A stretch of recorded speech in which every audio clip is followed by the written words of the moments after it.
Assalamualaikum warahmatullahi wabarakatuh. Bertemu kita dalam mata pelajaran matematik tahun 5 bersama dengan Cikgu Amir. Hari ini, murid-murid, kita akan mempelajari topik pecahan, perpuluhan dan peratus penyelesaian masalah. Dalam topik ini, murid-murid akan mempelajari cara penyelesaian masalah, iaitu menyelesaikan masalah harian yang melibatkan pecahan, perpuluhan dan juga peratus. Tanpa melengahkan masa, mari kita tengok contoh yang pertama. Dalam suatu tinjauan, 4/5 daripada murid 5 didikasi suka bermain bola sepak. 1/3 daripada kumpulan murid tersebut juga suka bermain hoki. Nyatakan pecahan murid yang suka bermain hoki. Baiklah, apabila kita mendapat satu penyataan masalah, kita perlu cari apakah maklumat yang diberi. Jadi maklumat yang pertama kita dapat tengok di sini. 4/5 daripada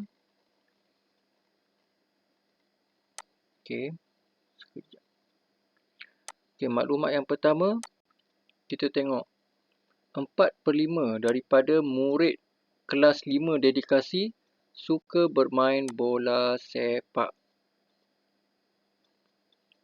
Ini adalah maklumat yang pertama.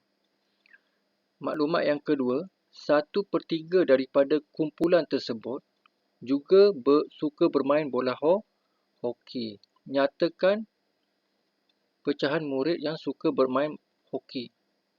Jadi sekarang kita nak tahu pecahan murid yang suka bermain hoki.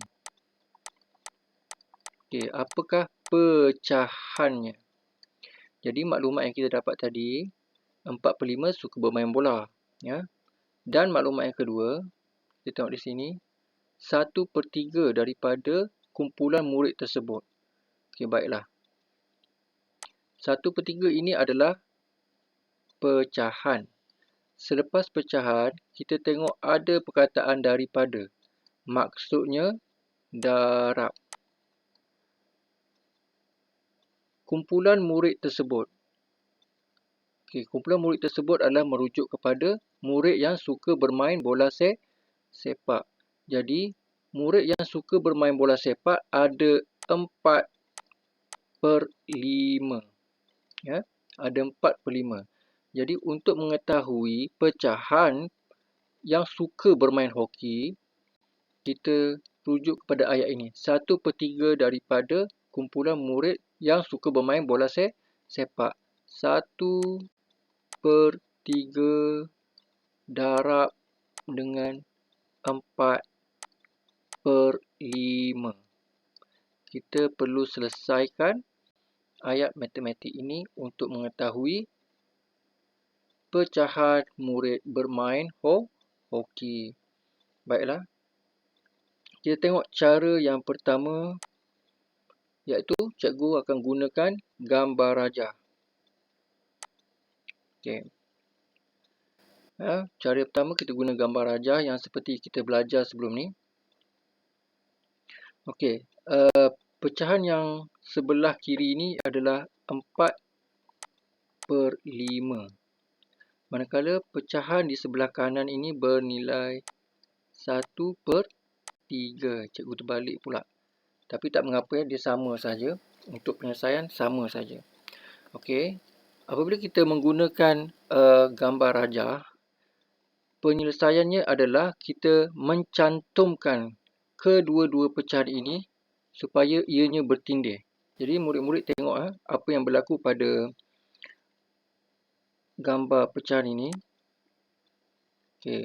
Ianya bertindih. Ini jadi untuk mengetahui hasil darab, kita tengok. Hasil darabnya kita boleh dapat tahu daripada kawasan yang berlorek yang bertindih di antara satu sama lain. Kawasan yang berlorek yang bertindih adalah 1, 2, 3, 4 yang bertindih. Yang lain tidak bertindih. Jadi ada 4. Daripada keseluruhannya ada berapa bahagian? Keseluruhannya ada 12, ada 15 bahagian. Jadi jawapannya adalah 4/15. Itu adalah cara menggunakan gambar rajah. Baik, kita pergi pula kepada cara yang kedua. Cara yang kedua, kita selesaikan sahaja ayat matematik ini dengan melakukan pengiraan. Okey. 1/3 darab 4/5. Jadi, kita selesaikanlah. 1 darab 4 per 3 darab 5. Pengangka darab pengangka, penyebut darab dengan penyebut. Jadi, hasilnya 1 darab 4, 4. 3 darab 5, 15. Jadi, ini adalah jawapannya. Pecahan yang suka bermain hoki adalah 4/15. Okay. Kita pergi pula kepada contoh soalan nombor 2. Ya. Sebuah komputer riba berjisim 1.26 kg. Kotak A seperti gambar di sebelah boleh menampung muatan maksimum 14 kg. Bolehkah kotak tersebut menampung jumlah jisim bagi 12 buah komputer riba yang sama? Baik. Jadi terdapat sebuah kotak di mana dia mampu menampung jisim maksimumnya 14 kg sahaja, tak boleh lebih daripada itu. Jadi sekarang apa yang berlaku adalah 12 komputer riba mahu dimuatkan ke dalam kotak ini. Jadi kita nak pastikan sama ada boleh tampung atau tidak. Itu persoalannya. Bolehkah kotak tersebut menampung jisim bagi 12 komputer riba yang sama? Jadi kita tahu satu komputer riba berjisim 1.26 kilogram. Sekarang ni kita ada 12 komputer riba. Jadi jisimnya adalah 1.26 kilogram darab dengan 12. Jadi kita selesaikan 1.26 darab 12. Okey. Jadi sekarang kita mula pada 2 dahulu. 2 darab 6 12. Naik 1. 2 darab 2 4 tambah 1 jadi 5. 2 darab 1 2. 1 pula. 1 darab 6 6. 1 darab 2 2. 1 darab 1 1. Jadi kita jumlahkan 2, 11, 5, 1. Ada berapa tempat perpuluhan? Kita bilang dari sini 1, 2. Jadi kita ikut 1, 2. Jadi jisim bagi 12 komputer riba adalah 15.12 kilogram.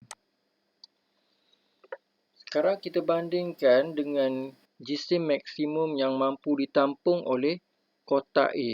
Kotak A boleh tampung hanya 14 kilo. Jadi, bolehkah kotak A menampung jisim 12 komputer riba? Jawapannya tidak boleh. Jawapannya tidak boleh. Jadi kotak A Ini jawapan dia, cara tulis jawapannya. Kotak A tidak mampu menampung jisim 12 komputer riba tersebut. Okey. Jadi kita dah selesai untuk soalan ni.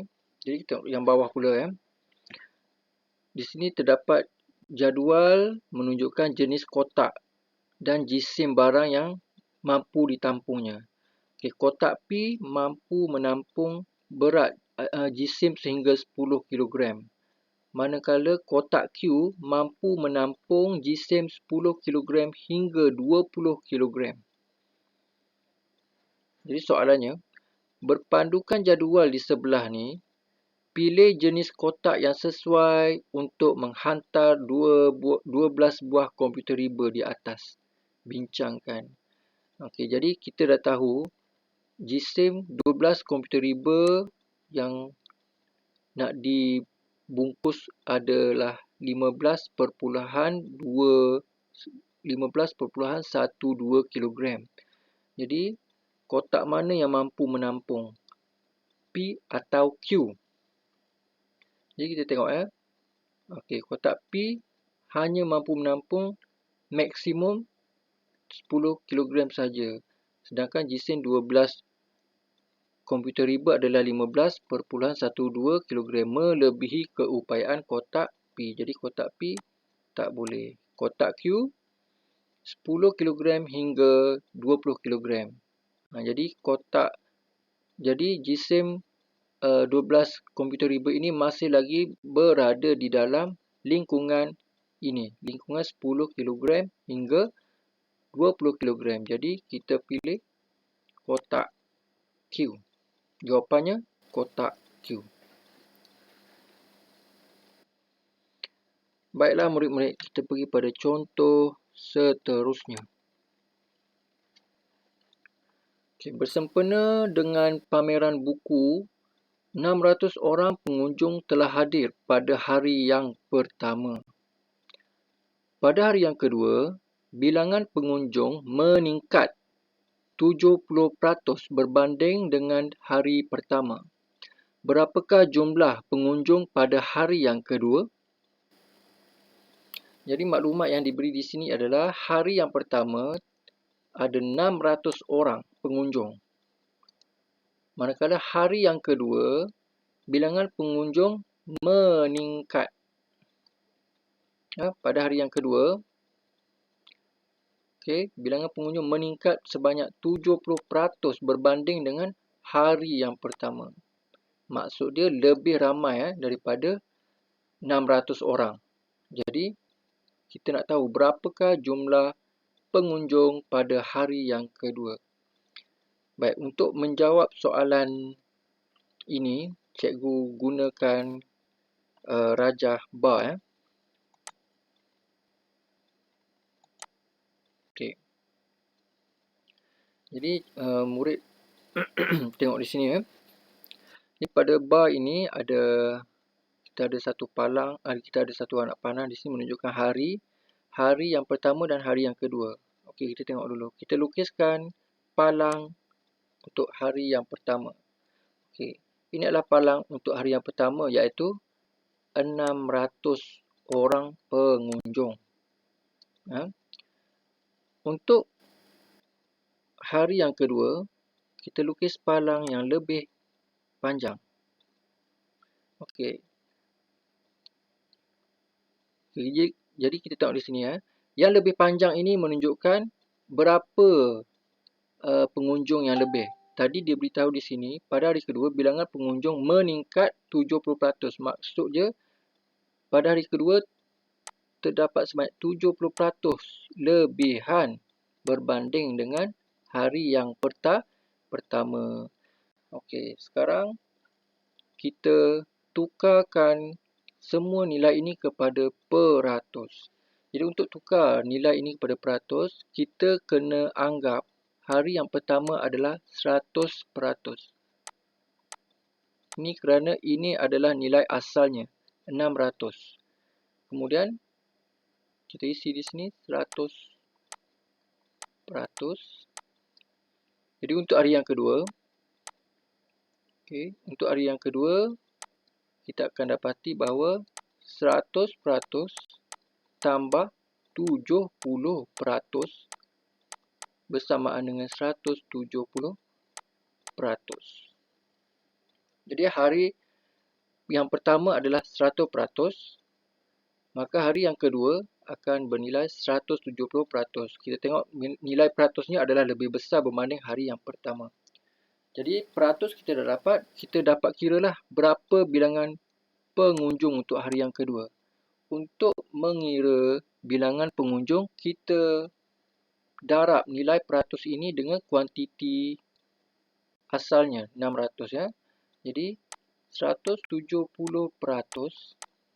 darab dengan 600. Ya. Jadi selesaikan 170 per 100 darab dengan 600. Okey. Kita gunakan kaedah penghapusan sifar ni. Okey. Hapuskan, cari pasangan. Okey, jadi tinggal 6 di sini. Jadi 170 darab 6. Okey, 6 darab sifar 6. 6 darab 7 42. Naikkan 4. 6 darab 1 6 tambah 4 10. Jadikan jumlah pengunjung pada hari yang kedua adalah 1020 orang. Ini jawapannya adalah 1020 orang. Baik. Seterusnya. Ada lagi Pada hari yang ketiga, bilangan pengunjung bertambah sebanyak 30% berbanding hari yang kedua. Hitung bilangan pengunjung pada hari ketiga pula. Jadi pada hari kedua berlaku peningkatan sebanyak 70%. Hari yang ketiga naik lagi 30% berbanding dengan hari kedua. Jadi kita buat gambar Raja Palang satu lagi di sini Okey, baik. Ya. Oleh kerana hari ketiga dibandingkan dengan hari yang kedua, jadi kita ambil nilai hari yang kedua ini, kita jadikan asalnya. Baik. Pada hari kedua kita dah dapat tadi 1020. Pada hari ketiga lebih 30%. 30%. Ini adalah 30% dia lebih. Jadi seperti biasa, oleh kerana kita bandingkan dengan hari yang kedua, kita jadikan nilai ini sebagai 100%. Ya, isi 100%. Jadi hari yang ketiga akan menjadi 100% tambah dengan 30%. Menghasilkan 130%. Jadi, peratus kita dah dapat. Bolehlah kita mencari bilangan pengunjung pada hari yang ketiga, iaitu dengan mendarab nilai asal di sini, iaitu 130%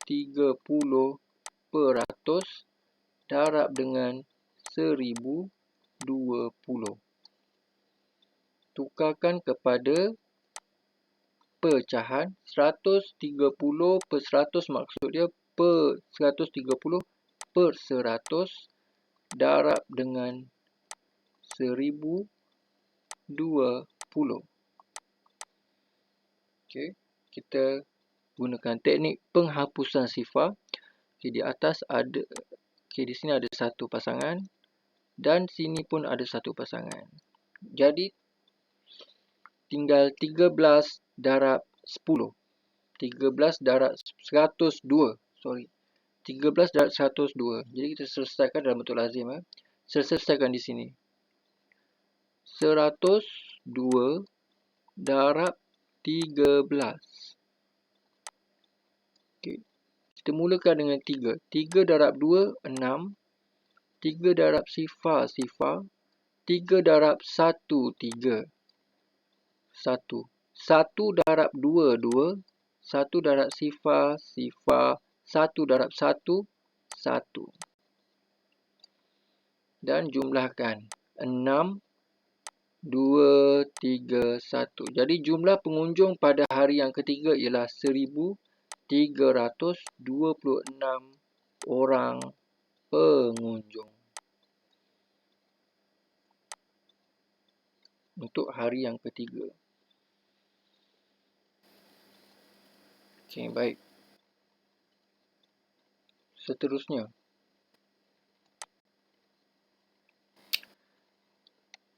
Contoh yang keempat. Maklumat di sebelah menunjukkan jarak perjalanan sehala sebuah bas ekspres dari Kuala Perlis menuju ke Johor Bahru. Berapakah jarak perjalanan pergi dan balik dalam kilometer bas itu? Nyatakan jawapan kepada satu tempat perpuluhan. Okey, baiklah. Jadi, di sini kita dapat tengok jarak dari Kuala Perlis. Jarak ke Johor Bahru. Maksudnya dari Kuala Perlis ke Johor Bahru, jaraknya adalah di sini dibesarkan 682.03 km. Jarak sehala. Jadi soalannya, berapakah jarak perjalanan pergi dan balik? Jadi, pergi dan balik. Pergi kita kira satu hala, balik satu hala. Jadi jumlahnya adalah dua hala. Dua hala dalam kilometer. Jadi sehalanya adalah 682.03 km. Jadi kalau dua hala, maksudnya darab 2 lah. 2 darab 682.03 kilometer. Inilah penyelesaiannya. Jadi kita selesaikan dalam bentuk lazim seperti biasa. 682.03 darab dengan 2. Okey. 2 darab 3, 6. 2 darab sifar, 2 darab 2, 4. 2 darab 8, 16. Naik 1. 2 darab 6, 12 tambah 1, 13. Jadi tempat perpuluhan ada 2 tempat. Kita ikut 2 tempat perpuluhan. Jadi jawapannya adalah 1364.06 kilometer. Jarak dua hala antara Kuala Perlis ke Johor Bahru. Baik, kita tengok arahan seterusnya. Nyatakan jawapan kepada satu tempat perpuluhan. Dia nak satu tempat perpuluhan sahaja. Sekarang yang hasil darab kita ada 2 tempat perpuluhan. Kita nak satu saja. Jadi kita perlu bundarkan. Kita perlu bundarkan. Kita tengok. Okey, bundarkan. 6. Ingat cikgu ajar itu. 1, 2, 3, 4, 5, 6, 7, 8, 9. Okey, nak bundar. Ini tambah sifar, ini tambah 1. Okey. Jadi kita salin balik. Sifar, atas sifar, bawah 1. Okey. Jadi kita tengok 6. 6 berada di bahagian atas atau bawah. 6 berada di bahagian bawah.